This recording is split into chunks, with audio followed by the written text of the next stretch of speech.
எத்தனை மணிக்கு வரேன்னா 7 மணிக்கு வரேன். நான் அங்கே போயிட்டு நான் சேனலில் சொல்லி சேனல்காரங்களை அங்கே வர வச்சுட்டேன்.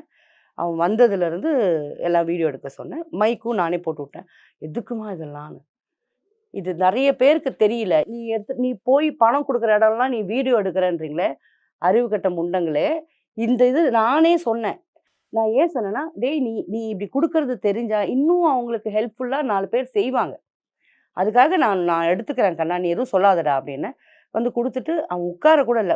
வந்து ரூ. 80,000 இப்போ ரூ. 80,000 தான் இருக்கு. இன்னைக்கு நான் ஷூட்டிங்க்கு கிளம்புறேன். வேலூருக்கோ எங்கேயோ கிளம்புறேன். 2 நாள்ல முடிஞ்சிரும். எனக்கு 2 நாளுக்கு அப்புறமா வேற என்ன தேவையோ ஃபோன் அடிங்கம்மா, நான் வந்து செஞ்சு தரேன். அந்த வீடியோல இருக்கு. இந்த வீடியோ எடுக்க வேணான்னு சொன்னதும், அந்த வாய்ஸ் ஓவரும் இருக்கு. ஓகேவா? ஸோ இப்போ எனக்கு எனக்கு புரியல. அவன் அவன் நல்லது செய்றான். அவன் எப்படி செஞ்சா நமக்கு என்ன? இப்போ இவங்க பண்ற வேலைங்க, நல்லது செய்றவன கூட செய்ய விடாம தடுக்குதா?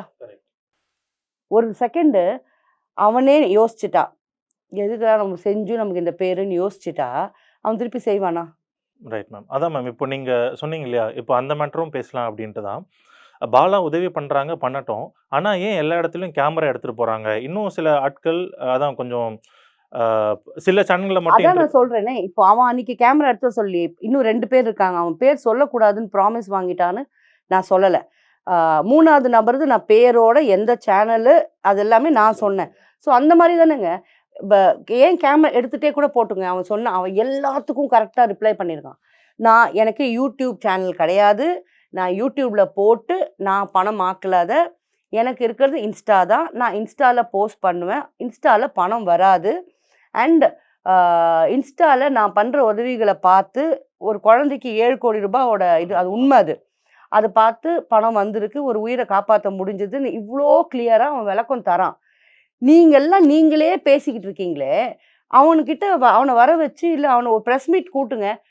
ஏங்க பிரஸ் மீட்னா, இப்ப நான் ஒரு பிரஸ் மீட் வைக்கிறேன்னா, உங்க எல்லாரையும் நான் கூப்ட்டு, உங்களுக்கு எல்லாருக்கும் கவர் குடுத்து, உங்க எல்லாருக்கும் சமோசாவும், டீயும் குடுத்து, அப்பதான் நான் வந்து பேச வைக்கணுமா? ஏன் நீங்கலாம் ஒரு கிளப் இருக்கே உங்களுக்குன்னு. நீங்கலாம் சேர்ந்து பாலாவ வர சொல்லுங்க. வர சொல்லி நீங்களே இந்த கேள்விய கேளுங்க. தேவையில்லாம நீங்க யாருங்க? மூத்த பத்திரிகையாளரு, அவரு, இவருலாம் எதுக்குங்க உட்காந்து பேசின்னுக்கிறீங்க?